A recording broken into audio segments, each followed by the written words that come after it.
como enfrentar as aflições.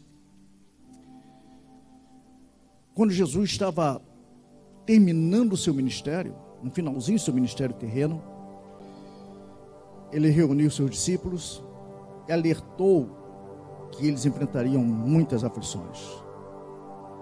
O objetivo de Cristo não é deixar os discípulos apavorados, assustados com as aflições, mas ensinar como enfrentar as aflições. Eu acho que é algo que nós precisamos a cada dia mais entender e compreender as aflições que nos cercam, que geralmente são incompreensíveis, mas como enfrentá-las. E aquele ensinamento de Jesus era muito importante, era essencial, porque aquele ensinamento seria repassado aos demais seguidores e chegaria até os nossos dias. Então, por isso era fundamental o ensinamento de Jesus. Então ele disse da seguinte forma aos discípulos: quando vocês estiverem passando por aflições, tenham bom ânimo, eu venci o mundo. João 16:33. Por que Jesus exortou sobre ter bom ânimo? Jesus poderia ter dito muitas outras coisas, mas a frase enfática de Jesus foi: tenham bom ânimo, eu venci o mundo. Bom ânimo é força interior. Bom ânimo é resistência interior ancorada em Cristo Jesus. Então, de outra forma falando, Jesus disse: quando vocês estiverem passando por aflições, resistam. Quando vocês estiverem passando por aflições, tenham força interior. Ancorem, estejam ancorados em mim e resistam às aflições. Eu sei que não é tão simples. E às vezes a gente retruca lá interiormente e diz: é só a gente sabe a aflição que passa, a dificuldade que passa. E não é tão simples mesmo. Mas bom ânimo é uma atitude extremamente necessária. Muito importante. Porque no mundo todos nós estamos sujeitos a passarmos momentos difíceis. Momentos de pavor, momentos de desespero, momento de incerteza, de medo, de inquietações. E nós precisamos aprender a lidar com essas aflições, com essas perturbações de alma, de espírito. E nós precisamos lidar com esses anseios do nosso coração. Aquilo que acontece dentro de nós. Quando a coisa se agrava, há pessoas, quando a gente não tem mais controle e domínio sobre o que está acontecendo interiormente, a gente procura ajuda médica. E o médico receita alguma coisa, algum remédio, e você fica mais calmo, mais tranquilo. Isso porque nós enfrentamos momentos críticos, momentos difíceis. E não são poucas pessoas hoje que vivem sob necessidade de algum remédio. Para dormir, para se tranquilizar, para estar mais relaxado um pouco. A mente um pouco mais tranquila, a alma um pouco mais sossegada. E a melhor maneira de nós fazermos isso, cuidarmos, administrarmos essa ansiedade, a inquietação interior, é nós criarmos o hábito de usarmos os recursos que Deus nos deu ao nos criar. Deus colocou lá dentro de nós, no âmago da nossa alma, um recurso essencial para que usemos nesses momentos de ansiedade. E nós às vezes não usamos esse recurso. E nós precisamos desenvolver o hábito de usar esse recurso que Deus nos deu. Nós precisamos ter a atitude certa. E a atitude certa é essencial. A atitude é aquilo que acontece dentro de nós. Como reagir diante de uma angústia? Como reagir diante de uma preocupação? Como reagir quando o nosso coração está acelerado e a mente está a mil? Como reagir quando as emoções estão totalmente desgovernadas? Nós precisamos entender como usar isso, recurso que Deus nos deu. Isso se faz necessário, amados, porque embora nós tenhamos Cristo como Senhor e Salvador, nós somos salvos, alcançamos o perdão dos nossos pecados, mas nós não somos blindados em relação às aflições. Não. E por isso pessoas perguntam: onde está Deus nessa hora? Porque Deus não se intervém nesse momento que eu estou tão angustiado, tão desesperado. O que Deus está fazendo? A sensação que a gente tem é de que Deus não está se portando muito com aquilo que a gente está vivendo. E a gente pergunta: onde está Deus? O que Deus está fazendo nessa hora? Será que Deus esqueceu de mim? Porque nós não somos blindados das aflições. O próprio Cristo passou por aflições. Os discípulos passaram por aflições. Então nós continuamos expostos a ataques físicos, emocionais e espirituais. A nossa alma é bombardeada dia e noite. Nosso espírito vive sob flechadas diárias. Nós não somos imunes a essas perturbações na alma e no espírito. Qual de nós não se sente preocupado? Qual de nós não se sente amedrontado diante da enfermidade? Qual de nós não se sente um pouco desequilibrado com problemas emocionais, com problemas familiares, com a violência nas cidades? As pessoas hoje têm medo de sair pelas ruas, principalmente em determinados horários. Quantas pessoas hoje estão apavoradas e angustiadas e receosas por causa do desemprego, crise financeira e tantos outros desafios do nosso tempo? Nós vimos dias perturbadores, nós vimos dias inquietantes, mas Deus colocou no âmago da nossa alma, da nossa personalidade, o ânimo. Talvez você corresponda da seguinte forma: mas como está animado se eu estou entristecido? Como posso estar animado se eu estou amargurado ao mesmo tempo? Mas ânimo é a capacidade que Deus colocou em nossa personalidade e nós às vezes não usamos. É a capacidade de resistir. Porque Ele sabia que nós enfrentaríamos muitas aflições. Então isso está lá dentro da sua personalidade. Isso está enraizado lá dentro da sua alma. O ânimo. O ensinamento é que nós precisamos usar com sabedoria, com muito cuidado e habilidade, os recursos que Deus colocou dentro de nós ao nos criar. Você tem um ânimo na sua personalidade. Você tem um ânimo lá dentro da sua alma. E de repente você não se dá conta disso, dessa realidade. Deus deseja que você seja uma pessoa forte, mas como você é forte diante dos ataques. Deus deseja que você seja uma pessoa resoluta, decidida. Esse é o desejo de Deus.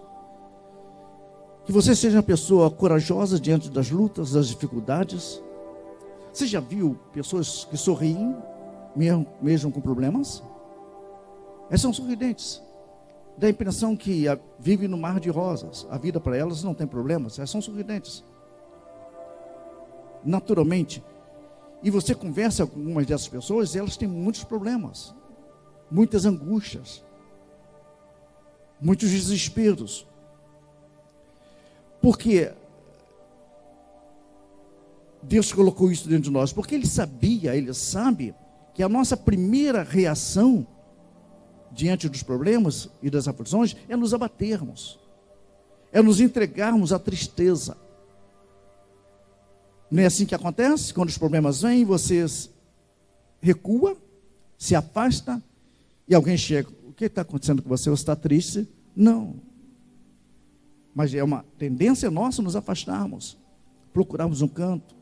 Se você está em casa, ir para o seu quarto, se fechar. Isso é muito comum com um adolescente. Quando ele está triste, ele se tranca, se fecha. Não aceite nesse momento a sugestão interior de que você merece tudo o que está passando. Isso é uma sugestão da alma adoecida, alma ferida e machucada, de você está passando isso porque você merece passar. E você pensa: eu mereço porque eu talvez tenha feito alguma coisa errada e Deus agora está me punindo, Deus está me castigando porque eu fiz isso. Deus está zangado comigo, está aborrecido, e por isso eu estou passando.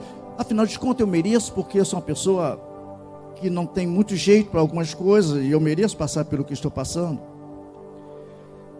Mas o que a Bíblia nos ensina é que você rejeite o sentimento, e todo sentimento, de se considerar uma pessoa fraca. de se considerar uma pessoa fracassada. Porque diante de alguns embates da vida, você diz, eu fracassei mais uma vez. E isso fica rodopiando na sua mente, eu fracassei mais uma vez. Eu tentei mais uma vez, eu fracassei. E você começa a pensar nisso, elaborar isso na sua mente, e você começa a entender e aceitar o fato de que você é uma pessoa fracassada, e tudo que você tenta não dá certo, ou nada que você tenta vai em frente. E há pessoas que constroem muros enormes ao redor da sua alma, evitando que elas estejam bem. Porque a sua alma começa a dizer que você é uma pessoa perdedora. Não sei se você já lidou ou conversou com pessoas que vivem essa síndrome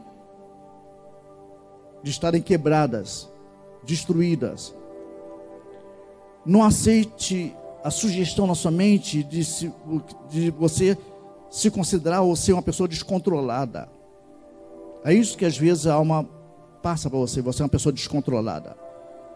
Então tudo que acontece e não vai bem, você se descontrola, você grita, você esperneia, você desabafa, você diz coisas que não deveria dizer e depois você se arrepende, mas já foi dito. Há pessoas que quebram, você vê isso de forma muito comum. Pessoas ficam furiosas, descontroladas, elas quebram, elas criticam, elas avançam, agridem, por impulso da alma. Mas a Bíblia nos ensina, traz uma série de ensinamentos, e ela diz, quando esses pensamentos vierem, você precisa ter muito cuidado, porque Provérbios 23:7 diz, porque assim como você pensa na sua alma, assim você é. Aquilo que na verdade você alimenta na sua alma, você se torna. Aquilo que você alimenta na sua mente, você se torna. Se você começa a pensar que é uma pessoa fracassada, você vai viver com uma pessoa fracassada. Se você começa a alimentar o pensamento de que você é uma pessoa derrotada, você vai viver com uma pessoa derrotada. Se você começa a alimentar pensamentos de que é descontrolado ou descontrolada, você vai viver descontroladamente, estressadamente. Então, à medida que você assimila em sua mente pensamentos pejorativos a seu próprio respeito, você cria o hábito de pensar segundo esses pensamentos negativos. Há pessoas que se odeiam, não se gostam. E diz, não gosto do meu cabelo, não gosto disso, não gosto daquilo outro, não gosto da minha expressão, não gosto da forma que eu falo, da forma que eu vejo as coisas, não gosto disso ou daquilo. Não gosto do meu corpo. E começam a ter pensamentos pejorativos a respeito de si mesmos. E começam a viver dessa forma.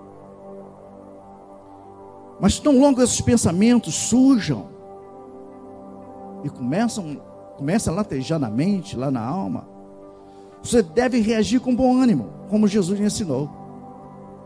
Bom ânimo não significa simplesmente você está empolgado, você está entusiasmado, sorridente, porque é difícil você estar sorridente no momento que está abatido. Está sorridente quando você está afligido por dificuldades. Mas à medida que esses pensamentos começam a ser substituídos, as suas ações começam a ser modificadas, você percebe isso. Se de repente começam a vir pensamentos, você é uma pessoa fracassada, e você começa a reagir a isso, não, eu não sou uma pessoa fracassada. A Bíblia diz que eu não sou fracassado. E você começa a verbalizar isso, não apenas pensar, mas verbalizar, e é muito importante essa verbalização. E diz, você está fracassado. Eu não estou fracassado. E a sua alma diz, você é uma pessoa derrotada. Você diz, eu não sou uma pessoa derrotada. Não sei se você já teve essa experiência de estar um dia envolvido em muita tristeza e diz, você é uma pessoa triste. E há pessoas que são aparentemente tristes. E você começa a dizer, eu não sou triste. Eu não sou triste. É uma luta entre a razão e a sua emoção. Entre o espírito e a alma. Entre carne e espírito, é isso que a Bíblia diz. Então, no momento que você começa a contrapor aquilo que na verdade está na sua alma, você começa a destruir essas muralhas que são construídas, a fim de demolir as suas emoções, a fim de fragilizar o seu espírito. É por isso que a primeira ação do Espírito Santo no processo da conversão é transformar a pessoa de dentro para fora. O Espírito Santo não começa de fora para dentro. Nós temos esse hábito. Fulano diz que se converteu, mas não está com jeito de conversão, porque nós olhamos a aparência. O Espírito Santo começa a destruir e reconstruir o interior dessa pessoa. Desconstruir e reconstruir. Então faz uma transformação de dentro para fora. É isso que acontece no processo de conversão. E uma boa maneira de você corresponder ao próprio é cuidar do seu padrão de pensamento. Cuidar da forma aquilo que vem na sua mente. Existem oportunidades que passam por você e você não percebe. Há um provérbio que diz que a oportunidade perdida é um milagre que não se repete. Existem oportunidades que passam por você e você não percebe. Mas para que você perceba e elas sejam alcançadas, para que você perceba as oportunidades que passam por você e ao mesmo tempo essas oportunidades sejam alcançadas, é preciso alguma coisa fundamental. Primeiro, não permita que pensamentos ruins que vêm à sua mente germinem. Não permita. Se o pensamento ruim vem à sua mente, elimine imediatamente. Não permita que crie raízes de pensamentos ruins. A segunda coisa, foque a sua mente na graça de Deus. Tenha fé. Confie em suas promessas. Seja forte, seja ousado, seja corajoso, seja determinado. E terceiro, mesmo que tudo ao seu redor pareça difícil, mesmo que tudo ao seu redor esteja desmoronando, comece a agir segundo o que você acredita ser possível em Deus. A sua fé então entrará em ação e as coisas começarão a acontecer.